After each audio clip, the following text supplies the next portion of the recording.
Happy New Year. A new year always arrives quietly. The calendar changes, the numbers turn, and yet the heart carries much from the year that has passed.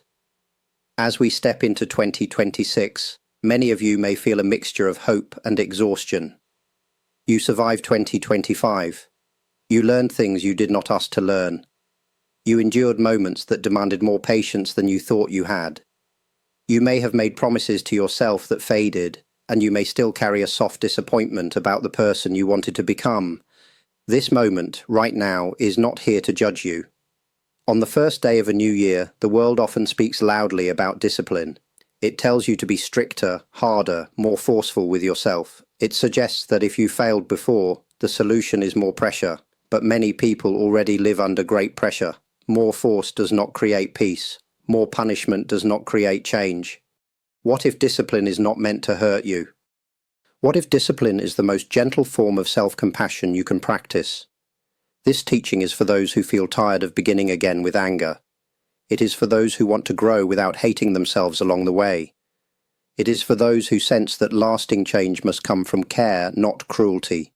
Discipline, when understood correctly, is not a whip. It is a steady hand placed on your own shoulder, guiding you back to what matters. In this sermon, we will walk together through a different understanding of discipline, one that honors your limits while strengthening your resolve, one that allows you to be human without abandoning responsibility, one that helps you begin this year not with fear of failure, but with quiet confidence in your ability to return, again and again.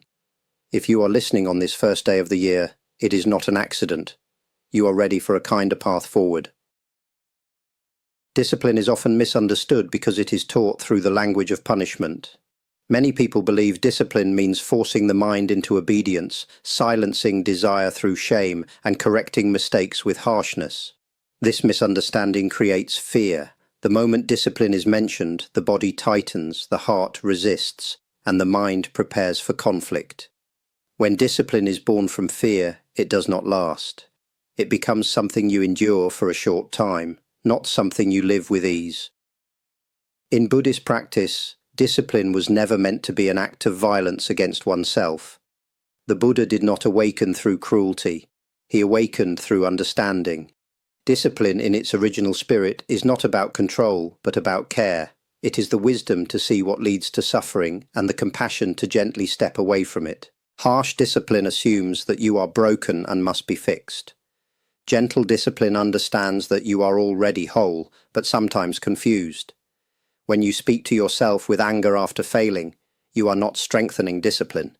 You are teaching the mind to associate growth with pain. Over time, the mind learns to avoid effort altogether, not because it is lazy, but because it seeks safety. True discipline begins by removing the enemy image you have placed upon yourself. You are not someone to be conquered. You are someone to be guided. Just as a parent would not strike a child learning to walk, wise discipline does not strike the self for stumbling. It adjusts the pace. It steadies the ground. When discipline is harsh, it demands perfection. When discipline is compassionate, it invites return. The difference is subtle but profound. One path leads to cycles of intensity and collapse. The other leads to steadiness. As we begin this year, it is important to release the belief that suffering is proof of effort. Effort can be quiet, it can be patient, it can feel almost kind. Discipline, when understood correctly, does not harden the heart, it softens it, while still giving it direction. Compassion is often mistaken for softness, as though to be compassionate is to excuse every habit and abandon all structure. This misunderstanding causes many to believe that discipline and compassion cannot live together. Yet in Buddhist wisdom, compassion is not the opposite of discipline, it is its source. Without compassion, discipline has no stable ground to stand on. Compassion begins with seeing suffering clearly, including your own. When you wake each day and avoid what is beneficial, there is usually pain beneath that avoidance. It may be fear of failure, fatigue, or a quiet belief that you are not worthy of consistency. To ignore this pain and demand action anyway is not strength, it is blindness. Compassion asks first, what is hurting here? Only after listening does it guide you toward effort. When discipline grows from compassion, it does not say you must. It says this will help you. The tone matters. The mind responds not to commands, but to understanding. When you know why a practice exists, when you feel that it protects you rather than punishes you, resistance naturally softens. In monastic life, discipline is called training, not control. Training assumes potential. It assumes that the heart can be shaped gently, like water shaping stone. Each small repetition is an act of trust in the future. Compassion is what allows repetition without bitterness. It allows you to try again without carrying the weight of yesterday's failure. Self-compassion does not remove responsibility. It makes responsibility sustainable. When you forgive yourself quickly, you free energy to continue. When you hold grudges against your own past behavior, that energy is consumed by self-judgment. Discipline then becomes heavy, and eventually it is abandoned. At the root of every lasting habit is a quiet wish to suffer less and live more clearly. Compassion honors this wish. Discipline gives it form. When these two walk together, effort becomes lighter, and progress no longer feels like a battle. Each morning, whether you are aware of it or not, you make a quiet agreement with yourself. It is not written in words, and no one else witnesses it. This agreement is simply how you choose to meet the day. You decide, often unconsciously, whether you will move with care or drift with habit. Discipline begins in this silent moment. Many people believe discipline requires dramatic promises. They wait for motivation, energy, or confidence before committing to change. But the mind is unreliable in these matters. Some mornings it is strong, other mornings it is heavy. If discipline depends on feeling ready, it will visit your life rarely. The quiet agreement, however, does not ask how you feel. It asks only how you will relate to yourself today. In Buddhist practice, discipline is renewed daily, not because we forget, but because each day is different. Yesterday's effort cannot be reused. Today asks for its own sincerity. This sincerity does not need to be intense. It needs to be honest. You acknowledge your limits, and within those limits, you choose what supports clarity rather than confusion. The gentle agreement might sound like this: today I will return when I wander. Today I will do what is small and possible, rather than what is impressive.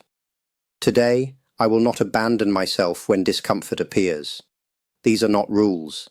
They are expressions of care. When this agreement is made with kindness, discipline no longer feels like something imposed. It feels chosen. Even when the day does not go as planned, the agreement remains intact because it is based on return, not perfection. Each return strengthens trust between you and yourself. As this trust grows, discipline becomes quieter. There is less negotiation, less drama. You act not because you are forcing yourself, but because you have learned that keeping this small daily promise brings peace. Over time, the quiet agreement becomes a refuge, a place you can always come back to, regardless of how the day unfolds. Failure is often treated as a verdict. One mistake becomes evidence of weakness, and one missed day becomes a reason to stop entirely. This way of thinking turns discipline into a fragile structure that collapses at the first sign of imperfection. Yet life does not move in straight lines. To expect yourself to do so is to misunderstand what it means to be human. Compassionate discipline understands that falling away is not the opposite of practice, it is part of it. The true measure of discipline is not how rarely you fail, but how gently you return. When return is harsh, the mind learns to fear interruption. When return is kind, the mind learns resilience. Many people abandon their efforts not because they lack discipline, but because they punish themselves for needing it. After a lapse, they demand double effort, stricter rules, or complete withdrawal. This creates exhaustion. The heart grows tired before the habit has time to mature. Returning gently means acknowledging what happened without adding a story of shame. You see clearly, you adjust, and you begin again at the next possible moment. Not tomorrow, not next week, but now. The present moment is always wide enough to hold a return. In Buddhist training, this is called beginning again. It happens countless times, even within a single hour. The mind wanders, and you come back to the breath. There is no scolding. There is no disappointment. Only return. This is discipline in its most refined form. As you move through this year, you will miss days. You will forget intentions. This does not mean the path has closed. Each gentle return strengthens your ability to stay. Consistency is not built by never falling, but by refusing to stay down. When kindness accompanies effort, discipline becomes something you can carry for a lifetime. Many people believe that transformation requires grand effort. They imagine discipline as something heavy, something that must be carried with strain and sacrifice. Because of this belief, they wait for the perfect moment to begin, a moment when they can give everything at once. Often, that moment never arrives. The heart grows weary before the journey even starts. Buddhist practice values small daily vows. A vow is not a demand for perfection. It is a direction of the heart. When a vow is modest, it becomes something you can keep even on difficult days. This is why small effort has such quiet power. It asks less from the mind, but it gives more over time. A small vow might be to sit in silence for a few minutes, to speak one honest sentence, or to complete a task with full attention. These acts may seem insignificant, yet they shape the mind steadily. Each time you fulfill a small vow, you strengthen trust in yourself. Trust is the true fuel of discipline. When effort is modest, failure loses its drama. Missing one small vow does not feel catastrophic, so returning feels natural. This creates rhythm. Rhythm is more important than intensity. Intensity burns quickly. Rhythm carries you forward without strain. Small daily effort also teaches patience. It shifts the focus from results to continuity. Instead of asking how much progress you have made, you ask whether you showed up. Showing up, even briefly, keeps the path alive. Over time, small vows accumulate quietly, like water filling a bowl drop by drop. One day you realize the bowl is full, and you cannot point to a single drop that did the work. This is the beauty of gentle discipline. It does not announce its success. It simply changes your life without asking you to suffer along the way. Discipline becomes much lighter when you stop seeing it as obedience to rules and begin seeing it as care for the person you are becoming. Every choice you make today is a message sent forward in time. It tells your future self whether you were protected or neglected, supported or ignored. When discipline is framed this way, it no longer feels abstract. It becomes personal. Many people struggle with discipline because they feel disconnected from their future self. Tomorrow feels distant, almost unreal. The present moment feels urgent and demanding, while the future feels like a vague idea that can wait. Compassionate discipline gently closes this distance. It reminds you that the person you will be next week, next month, or next year is not a stranger. It is you, continuing. When you rest instead of overworking, you are caring for the future self who needs strength. When you practice even briefly, you are caring for the future self who will need clarity. When you stop a harmful habit, you are caring for the future self who deserves less suffering. Discipline, in this sense, is an act of generosity across time. This perspective removes harshness. You would not yell at someone you love while trying to help them. In the same way, you do not need to threaten yourself in order to act wisely. Gentle reminders are enough. Small acts of care are enough. As this understanding deepens, discipline becomes an expression of kindness rather than resistance. You begin to ask, what would help me tomorrow? What would make my path steadier? These questions guide action without force. Walking into this new year, remember that each disciplined moment is a quiet gift you place in the hands of your future self. Over time, those gifts return to you as stability, trust, and a sense that you are no longer working against yourself. Patience is often misunderstood as waiting without action, but in practice it is the ability to remain steady while action unfolds slowly. In a world that rewards speed and visible results, slow progress can feel like failure. Yet the mind matures at its own pace, and forcing it forward only creates resistance. Discipline guided by compassion understands this rhythm and does not rush it. Everything alive moves in cycles, the breath rises and falls, the seasons turn without urgency. When discipline ignores rhythm, it becomes mechanical. When it honors rhythm, it becomes sustainable. Some days effort feels light, other days it feels heavy. Patience allows you to continue without demanding that each day feel the same. Slow progress teaches humility. It reminds you that change is not a performance, but a process. The wish to arrive quickly often hides a deeper discomfort with being where you are.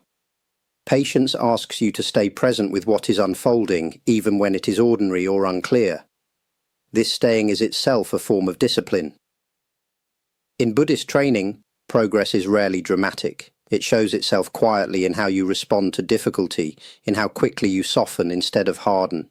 These changes are easy to overlook because they do not announce themselves, yet they are the most reliable signs that practice is taking root. Rhythm protects you from exhaustion. When effort is steady and humane, it can continue even through uncertainty. You stop measuring yourself against imagined timelines and begin listening to your own capacity. This listening is not indulgence, it is wisdom. As this year moves forward, allow your discipline to breathe.